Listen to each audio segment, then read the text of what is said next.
আজকালকার সমাজে ভালো ছাত্র বলতে আমরা কি বুঝি? একটা ভালো রেজাল্ট, একটা গোল্ডেন A+, একটা নামী বিশ্ববিদ্যালয়, একটা বড় চাকরি। কিন্তু একটা প্রশ্ন কেউ করে না, যে ছেলে পরীক্ষায় প্রথম হলো সে কি সত্যিই জীবনের পরীক্ষায়ও প্রথম হতে পারবে? আজকালকার শিক্ষা ব্যবস্থায় মানুষ ছাত্রকে মানুষ হিসেবে দেখে না, দেখে একটা রেজাল্ট মেশিন হিসেবে। যে যত বেশি নাম্বার আনবে সে তত বেশি সম্মান পাবে, আর যে পিছিয়ে যাবে তাকে ধীরে ধীরে সমাজ ভুলে যাবে। ছোটবেলায় একটা বাচ্চা যখন ছবি আঁকতে ভালোবাসে তখন তাকে বলা হয়, এগুলো করে ভবিষ্যৎ হবে না, পড়াশোনায় মন দাও। কেউ গান ভালোবাসে, কেউ গল্প লিখতে ভালোবাসে, কেউ নতুন কিছু বানাতে ভালোবাসে, কিন্তু সমাজ সবার হাতে একটাই মাপদণ্ড ধরিয়ে দেয়, রেজাল্ট কেমন। একটা ছেলে হয়তো অনেক ভদ্র, সে মানুষকে সম্মান করে, মিথ্যা বলে না, পরিবারকে ভালোবাসে, কিন্তু তার জিপিএ কম, সমাজ তাকে ব্যর্থ বলবে। অন্যদিকে আরেকজন হয়তো পরীক্ষায় খুব ভালো, কিন্তু তার মধ্যে অহংকার, প্রতারণা, স্বার্থপরতা সব কিছু আছে, তারপরও সমাজ বলবে ও খুব ভালো ছাত্র। মানে কি দাঁড়ালো? ভালো মানুষ হওয়ার চেয়ে ভালো রেজাল্ট এখন বেশি গুরুত্বপূর্ণ। আমরা একটা ভয়ঙ্কর জায়গায় এসে দাঁড়িয়েছি, যেখানে মানুষ চরিত্র দিয়ে নয়, মার্কশিট দিয়ে বিচার হয়। একসময় শিক্ষা মানে ছিল মানুষ হওয়া, এখন শিক্ষা মানে শুধু প্রতিযোগিতা। স্কুলে যাওয়া মানেই এখন দৌড় শুরু, coaching, private, model test, rank, প্রতিদিন একটা চাপ। একটা বাচ্চা কখন নিজের মতো করে বাঁচবে, কখন নিজের মনের কথা শুনবে, কেউ জানে না, কারণ সবাই ব্যস্ত তাকে অন্য কারোর সাথে তুলনা করতে। দেখো, ও 95 পেয়েছে, তুমি কেন পারো না? তোমার ভবিষ্যৎ অন্ধকার। এই কথাগুলো একটা শিশুর আত্মবিশ্বাস ধীরে ধীরে মেরে ফেলে। একটা সময় পরে তারা বুঝতে পারে ভালো রেজাল্ট থাকলেও শান্তি নেই, কারণ মানুষ শুধু সফল হতে চেয়েছিল, সুখী না। সত্যি কথা বলতে, ভালো ছাত্র মানে শুধু ভালো ফলাফল না।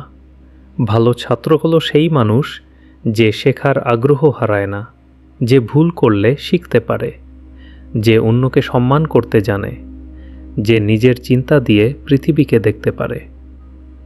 একজন সত্যিকারের শিক্ষিত মানুষ কখনো শুধু নিজের জন্য বাঁচে না, সে সমাজকে কিছু দিতে চায়। কিন্তু আজ আমরা এমন এক শিক্ষা ব্যবস্থায় আটকে গেছি যেখানে মানুষ শুধু চাকরির জন্য প্রস্তুত হয়, জীবনের জন্য না। এখনকার অনেক ছাত্র বই মুখস্থ করতে পারে, কিন্তু নিজের অনুভূতি প্রকাশ করতে পারে না, কারণ কেউ তাদের সেটা শেখায়নি। একটা শিশুকে যদি ছোটবেলা থেকেই বলা হয় তোমার মূল্য শুধু নাম্বারে, তাহলে সে ধীরে ধীরে নিজেকেও নাম্বার হিসেবে দেখতে শুরু করবে।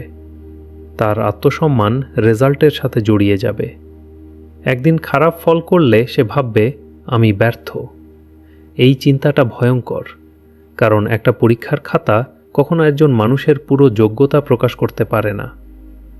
পৃথিবীর অনেক সফল মানুষই পড়াশোনায় সেরা ছিল না, কিন্তু তাদের মধ্যে ছিল স্বপ্ন, ধৈর্য, সাহস আর নিজের উপর বিশ্বাস।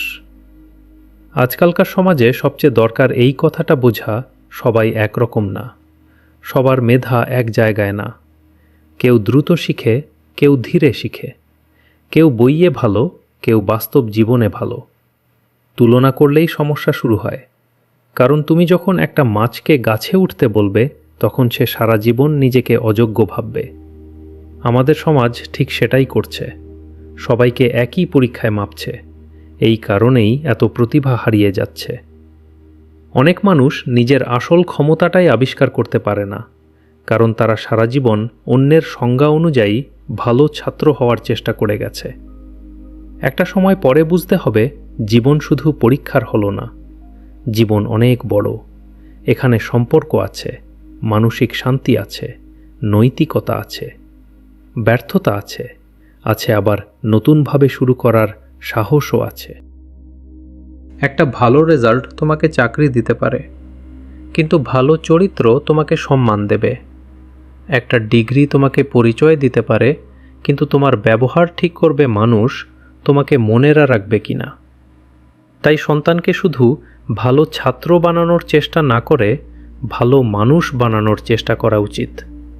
কারণ পৃথিবী এখন শিক্ষিত মানুষের অভাবে না, মানবিক মানুষের অভাবে ভুগছে।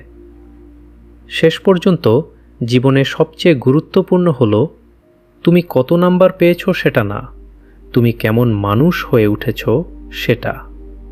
আর এই কথাটা যত দ্রুত মানুষ বুঝবে, সমাজ তত দ্রুত সুস্থ হবে।